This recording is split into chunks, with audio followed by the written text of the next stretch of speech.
This hearing went off the rails fast. Fire. In a tense showdown, Joe Neguse confronts Pam Bondi, and what follows is a clash filled with sharp accusations, interruptions, and unanswered questions. Quote, "If you come for law enforcement, the Trump administration will come for you," end quote.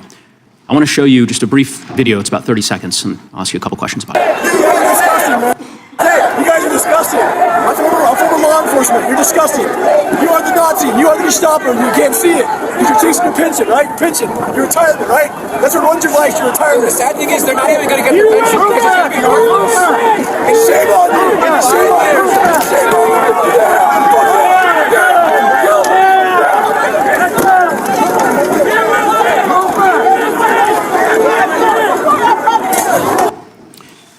you. Attorney General Bondi, that man works for you now, right? Who was that, Congressman? The man in that video, the one who was in the police-worn body cam footage, the one allegedly yelling, "Kill him," at police officers on January 6th, his name is Jared Wise. He does work for us. He works for you at the Department of Justice. He does. This is an individual whom a federal grand jury indicted for 2 felonies and 4 misdemeanors related to his participation in the attack on January 6th. One of those charges was forcibly assaulting, resisting, opposing, impeding, intimidating, and interfering with police with the intent to commit another felony. This is who you choose as the Chief Law Enforcement Officer of the United States of America to hire at the Department of Justice. Someone on video yelling, "Kill him," at police officers, right? I believe he was pardoned by President Trump. Oh, he was pardoned. You're right. You're right. Pardoned by President Trump for his offense. Pardoned for yelling, "Kill him," at police officers. And yet you expect hardworking police officers across the country to believe that you take law enforcement seriously. You could imagine the reaction of so many folks across the country hearing the Chief Law Enforcement Officer of the United States refuse to even condemn what that individual whom you've now hired did. But in any event, let's talk a little bit about some of the other divisions within the Department of Justice and what's happened over the last year. You're familiar with the Public Integrity section of the DOJ's criminal division. I think it's referred to as PIN. Is that right? Yes. Okay. Do you know which presidential administration under which the PIN was first created? I can tell you what administration that the weaponization was ended under. I'll reclaim my time. This wasn't a trick question. You don't get to Madam Attorney reclaim General. your time. Madam Attorney General. Because I don't like it. Mr. Chairman, will you explain to the witness that he does reclaim his time? Because I don't answer a question to your satisfaction? Mr. Chairman. Madam Attorney General, the time belongs to the gentleman from Colorado. The president under which PIN was created was Gerald Ford. It was created after Watergate. I'm not asking a question, Madam Attorney General. The administration under which it was created was Gerald Ford. When you first started as the Attorney General of the United States, there were 35 people working in that office. There are now 2 people working in that office because you have gutted it. How many people work for the National Cryptocurrency Enforcement Team in the criminal division today? Can I answer the question about PIN? I've asked you a question. How many people work? You've asked me a question, but you don't How want many the people answer. work I'm not for the gonna answer National your questions the way you Cryptocurrency want. Enforcement Team? You won't answer how many I'll people? answer PIN.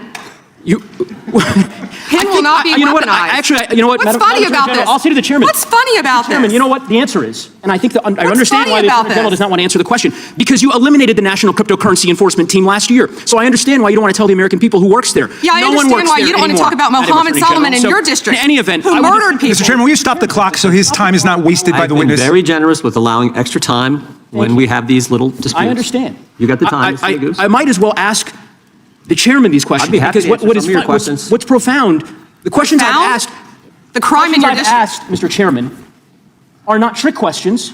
They're not gotcha questions. They're actually basic questions about how the Department of Justice functions and the unwillingness of this Attorney General to answer them in good faith. When a member of Congress asks how many people work at the National Cryptocurrency Enforcement Team and the Attorney General refuses to answer it, it is not a coincidence. It's because she eliminated the team. Why? Because her boss, the President of the United States, is making money hand over fist, $1.4 billion over the course of the last year through cryptocurrency holdings.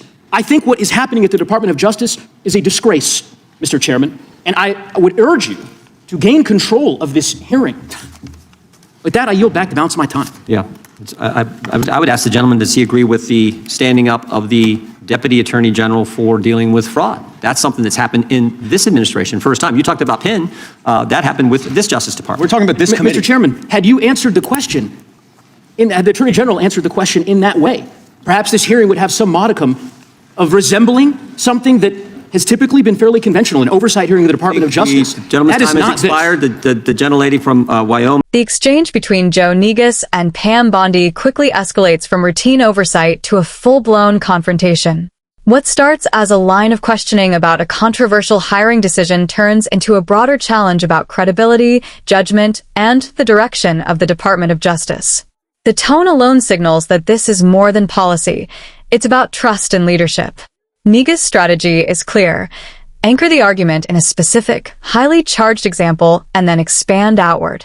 By highlighting the background of an individual connected to January 6th and linking it to a DOJ role, he frames the issue as a contradiction between rhetoric and action. It's a move designed to resonate beyond the hearing room, tapping into wider public concerns about accountability and consistency. Bondi, on the other hand, navigates a difficult position, balancing legal realities, such as pardons, with the optics of the situation. Her responses reflect a common challenge for officials in high-pressure hearings, answering precisely without reinforcing the narrative being built against them. At times, the tension isn't just in what's said, but in what isn't directly addressed. As the exchange continues, the focus shifts from one incident to systemic questions. Neguse presses on staffing cuts and the status of enforcement teams, suggesting a pattern rather than an isolated decision. The refusal or reluctance to give direct answers becomes part of the story itself, fueling the perception that key issues are being sidestepped. By the end, the hearing feels less like a search for answers and more like a collision of competing narratives.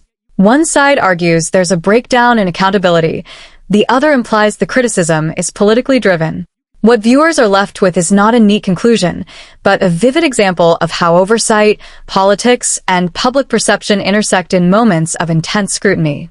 What ultimately lingers is how moments like this shape public perception far beyond the hearing itself. When exchanges become this heated, the focus often shifts from the substance of the policy to the spectacle of the confrontation. That can cut both ways, drawing attention to important issues, but also deepening partisan divides. In the end, the real impact may depend less on who won the exchange and more on whether it leads to clearer answers and greater transparency moving forward.